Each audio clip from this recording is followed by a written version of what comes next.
Dans l'épisode d'aujourd'hui, je vais vous montrer comment faire une double exposition sur Photoshop. Enfin même deux doubles expositions. Mais comme c'est des doubles expositions, ça fait 4 photos. Donc ça fait 4 photos en double... Enfin, deux... Bon bref, je vais vous montrer deux techniques de double exposition sur Photoshop.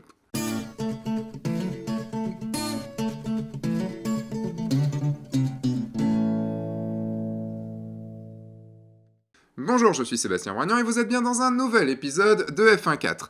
On revient sur Photoshop cette semaine parce que j'avais envie de vous montrer ce qu'on appelle la double exposition.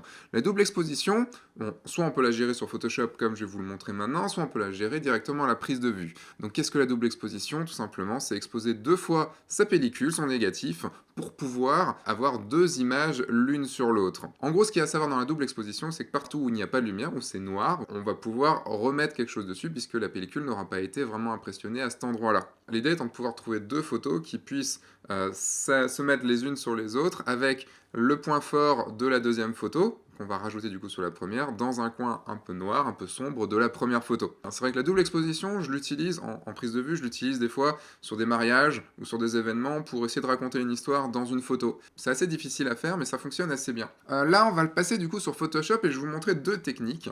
Une technique plus simple, une technique un peu plus complexe, mais c'est deux techniques, on va dire, qui sont complémentaires, parce que c'est pas du tout, ça n'amène pas la même chose. La première, donc, je vais vous montrer comment intégrer un décor dans un personnage. Et la deuxième, c'est celle-ci. Je vais vous montrer comment changer les formes globales de la personne. Que vous avez un photographe français qui s'appelle Cole Redback qui fait des photos vraiment excellentes avec ce processus-là. Donc du coup, je vais vous montrer un petit peu comment faire, les bases de comment faire. Dans un premier temps, il va falloir détourer le modèle. Donc, on va utiliser assez simplement la baguette magique que vous allez trouver ici, juste là. Et je vais mettre une tolérance à 10. Si j'active les pixels contigus, il va me sélectionner tous les pixels qui se touchent. Ce qui fait que là, dans les cheveux, il ne va pas me sélectionner. Si j'active le mode masque, vous voyez que toute la partie rouge, c'est ce qui est sélectionné, et la partie blanche, ben, c'est pas sélectionné, et je vais en avoir besoin quand même de cette sélection. Donc je vais activer les pixels contigus. L'idée, c'est d'arriver donc dans les couches ici, vous avez calque et couche, et vous avez donc le rouge, le vert et le bleu, qui sont les trois composantes de votre photo. Et je vois que la version la plus contrastée, c'est le bleu. Donc le bleu, je viens la dupliquer en cliquant glissant vers le petit nouveau document ici. Je vais aller dans Images, Réglages, Niveau, et je vais augmenter un petit peu le contraste. L'idée, en fait, c'est d'avoir quelque chose de beaucoup plus net au niveau du contour. Comme ça, je n'ai plus qu'à faire CTRL-A pour tout sélectionner, CTRL-C, commande C pour les Mac, revenir sur les calques, appuyer ici pour faire un nouveau calque, et faire CTRL-V. Et vous voyez, j'ai la version, donc du coup, la version que j'ai modifiée. Je vais appuyer sur ma baguette magique, je vais revenir à une tolérance de 10, et je vais décocher pixel contigu.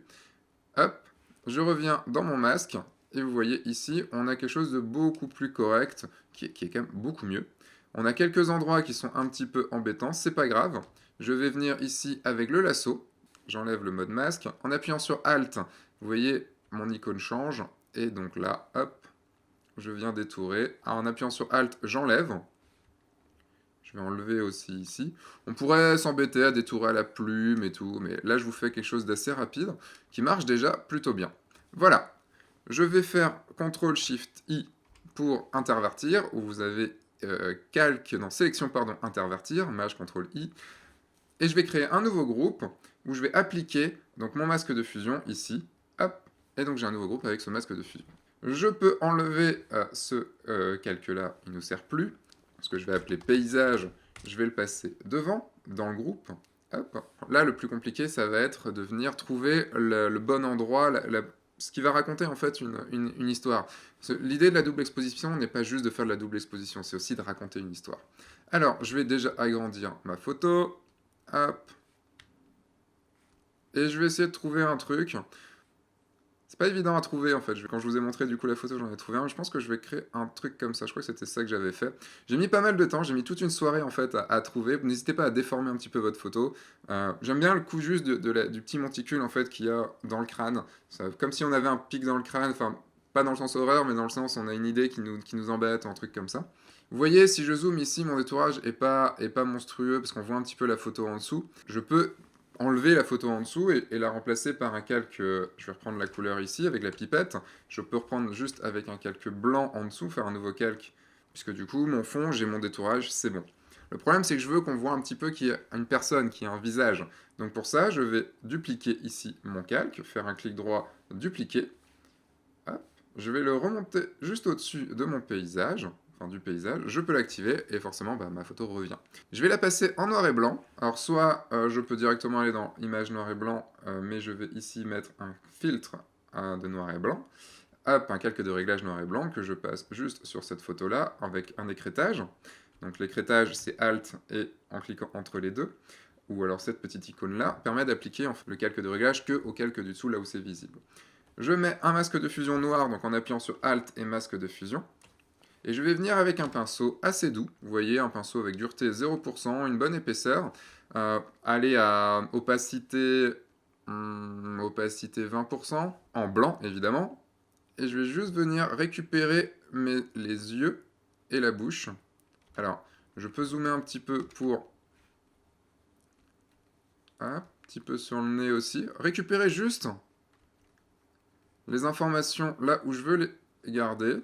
Si je vois que j'ai été trop loin, je reviens, je passe en noir ici et j'enlève un petit peu. Si par exemple j'ai été trop là. Tac. Et voilà, on a une double exposition. Hop. On peut changer après comme on veut. Bon, je trouve qu'autour de la bouche, j'y étais un petit peu trop fort. Hop. Donc, en noir, je veux juste garder les lèvres, en fait. Je veux juste garder le détail des lèvres. C'est ça qui m'intéresse. Et voilà, on a une première double exposition qui fonctionne. Avant de vous montrer une version un petit peu plus compliquée de la double exposition, je vais vous montrer la version plus simple. Alors, toujours le plus difficile, c'est de trouver les bonnes photos qui vont ensemble. Mais là, vous voyez, j'ai une photo de profil. Je vais la passer en noir et blanc, avec un calque de réglage noir et blanc. Et je viens prendre ici l'arbre, que je viens augmenter juste pour que ça fasse une grosse partie de sa tête. Comme ça. Et celui-là, je vais le mettre en mode de fusion éclaircir. Et en mode de fusion éclaircir, ce qui est plus clair sur le calque du dessus vient apparaître là où c'est le plus sombre en dessous. Je peux même essayer de le changer, donc avec une transformation manuelle CTRL-T, je vais faire une symétrie en axe horizontal, et je pourrais du coup venir hop, au vertical, j'ai plutôt fait. Je peux essayer de trouver en fait le meilleur angle pour elle, enfin pour pouvoir placer cette photo-là. Je peux l'augmenter aussi en taille, hop, histoire d'avoir la meilleure chose. Hop, qu'est-ce qui pourrait être le mieux? Croyez. On va pas y passer 30 ans. On va dire que ça, c'est pas mal. On va dire que ça, c'est pas mal comme ça. Hop. Ici, vous voyez que c'est un petit peu trop... c'est pas assez clair, donc je vais mettre un calque de réglage courbe, ici, avec un masque d'écrêtage juste sur ce calque-là, juste sur le calque de l'arbre, donc en appuyant sur Alt et entre les deux petites touches ici. Donc ça va n'appliquer le calque que sur le... Enfin, n'appliquer le réglage que sur les modifications que sur le calque du dessous, là où c'est apparent. Et je viens juste augmenter un petit peu la luminosité de ce calque-là. Tac. Ici, ça dépasse un petit peu, donc je vais baisser, je vais peut-être augmenter un petit peu mon... Hop. Voilà. Comme ça. Et vous voyez, ici, on a un petit peu de problème sur les yeux. Enfin, c'est pas très très beau sur les yeux, donc je n'ai juste qu'à mettre un masque de fusion et à venir enlever les endroits où c'est pas très très beau. Où j'ai besoin de récupérer la photo du dessous, en fait, surtout. Tac, comme ça. Voilà, ça c'est la base de la double exposition. Je vais vous montrer maintenant la version un petit peu plus compliquée, avec un petit peu plus de graphisme, pour aller du coup plus loin dans cette modification-là et créer des nouvelles œuvres, créer de nouvelles... des nouvelles œuvres, on peut le dire comme ça, de créer une œuvre un peu plus surréaliste, qui moi m'intéresse plutôt bien. J'ai passé une soirée à tester des choses, et j'avoue que j'ai pris mon pied. Donc voilà, je suis content de vous le montrer maintenant. On passe du coup à la partie plus compliquée. Et je sais parce que je viens de la tourner, donc c'est pour ça que je fais une version plus simple.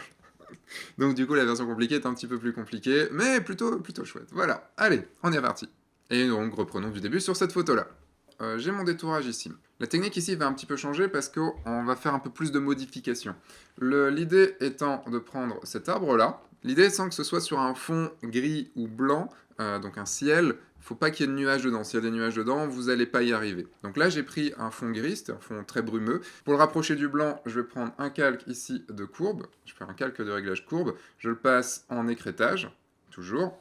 Et je vais augmenter les blancs, donc avec le haut. Je vais augmenter ici les blancs, jusqu'à arriver à un blanc qui se fondent avec le blanc à côté. Mais bon, je trouve que ça arrivait un petit peu trop noir. Donc du coup, je vais réduire un petit peu mes noirs ici.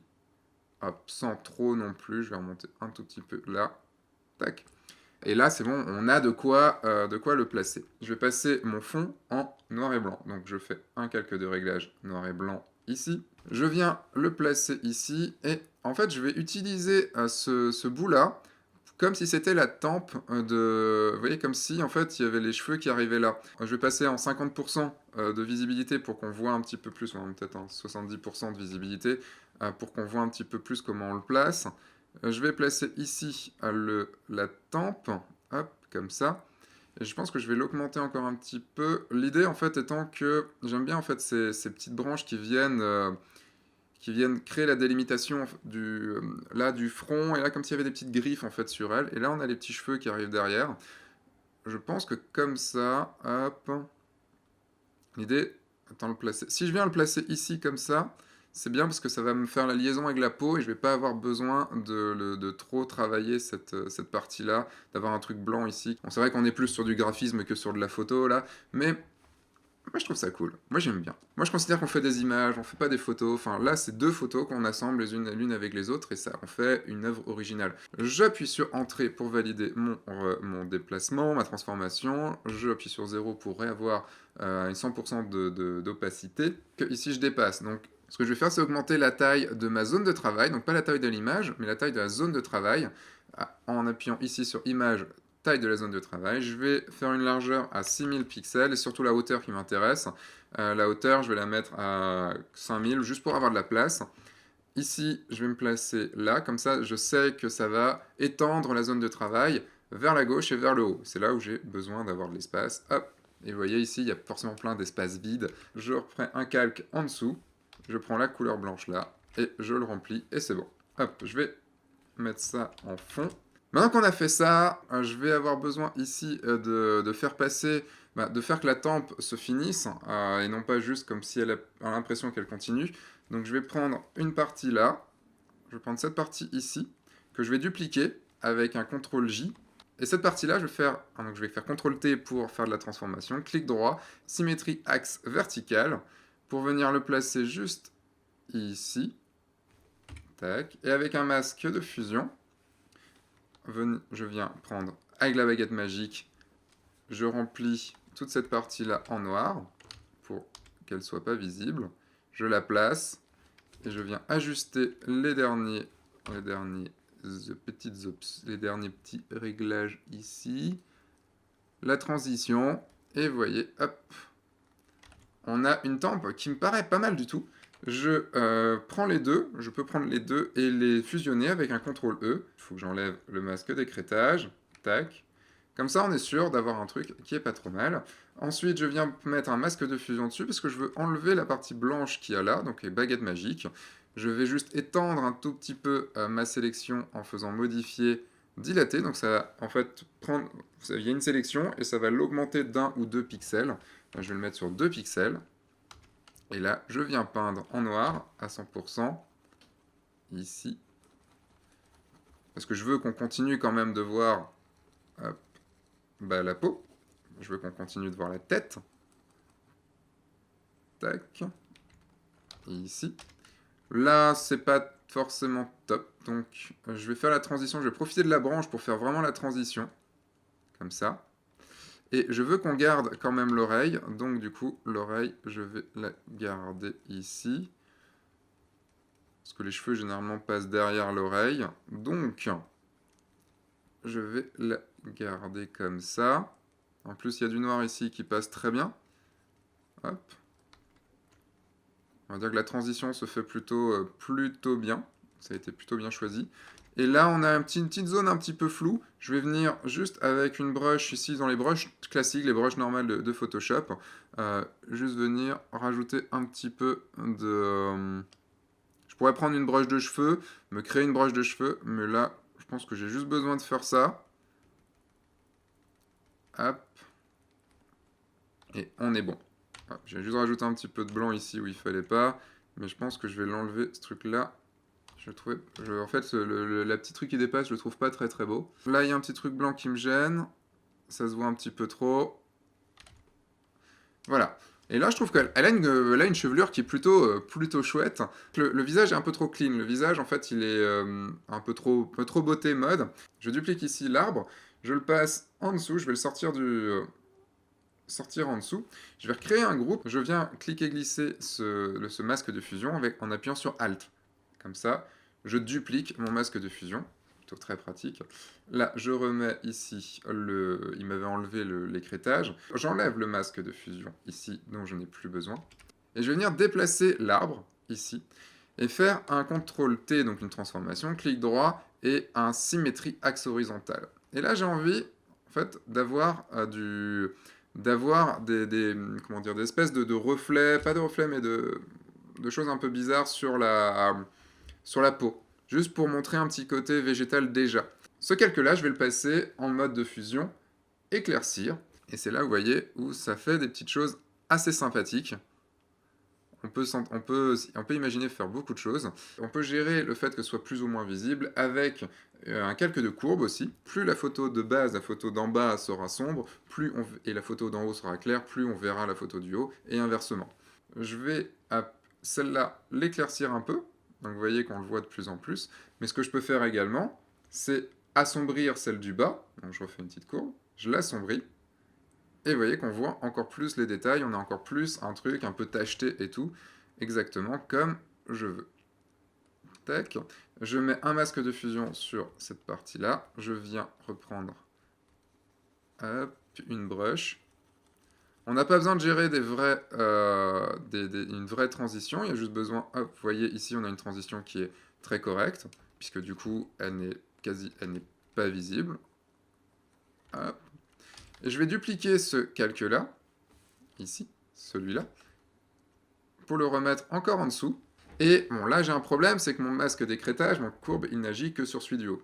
Maintenant, avec les dernières versions de Photoshop, on peut faire des groupes et appliquer l'écrêtage sur un groupe. Donc je n'ai plus qu'à faire un groupe des deux calques et appuyer sur Alt et faire un écrêtage du groupe.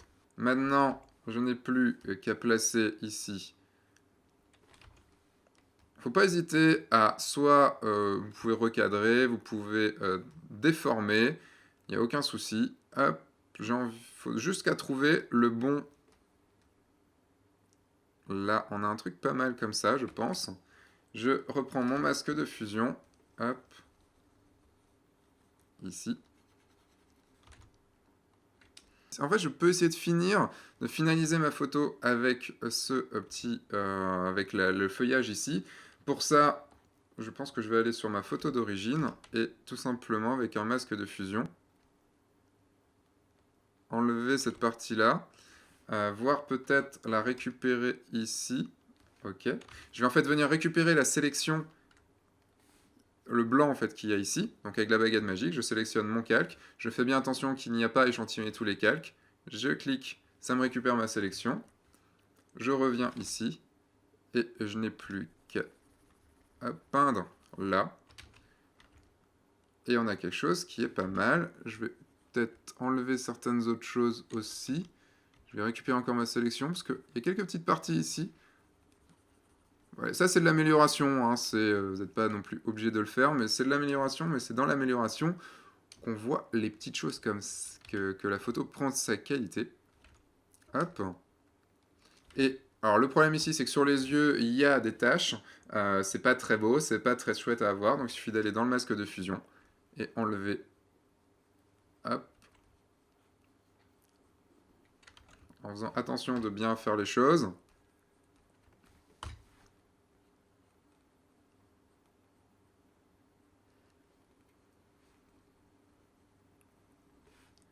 Un petit peu sur les lèvres aussi. Et un petit peu ici sur le nez.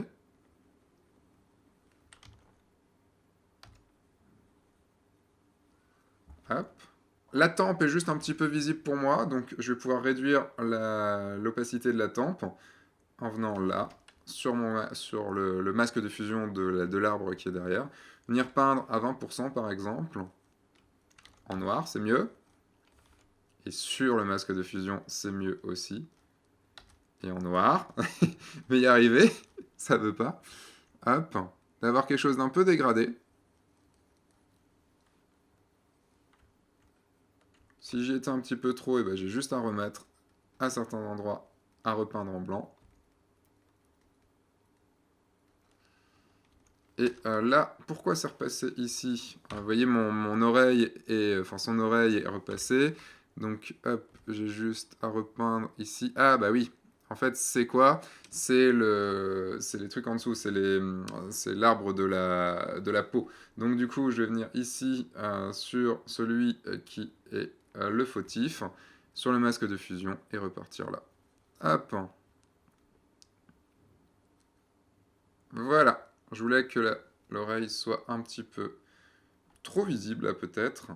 Hop, ici, c'est possible.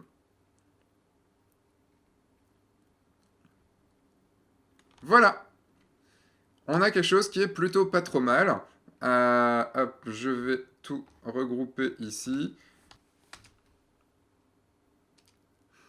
Et on peut finaliser aussi là l'effet. Parce que vous voyez l'effet, je pense que ce serait pas mal que ça s'arrête pas droit.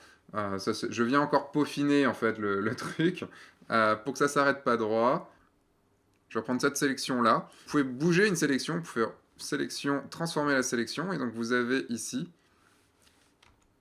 hop, je vais dézoomer pour que vous voyez. Si j'ai cette sélection-là, si je fais sélection, transformer la sélection, je peux la bouger comme j'ai envie, hop, pour venir la placer là où j'ai besoin, c'est-à-dire genre, hop, comme ça peut être pas mal. Tac. Et en dessous, je reviens dans mon fond. Hop. En noir. Peindre aux endroits où je veux. Et puis, rebouger encore ma sélection. Histoire d'avoir aucun endroit... il faut que j'ai aucun endroit net. Enfin, avec une coupure nette. Hop.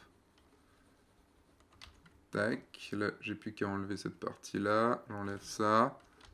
Là on est pas mal. Hop, j'en mets une dureté comme ça.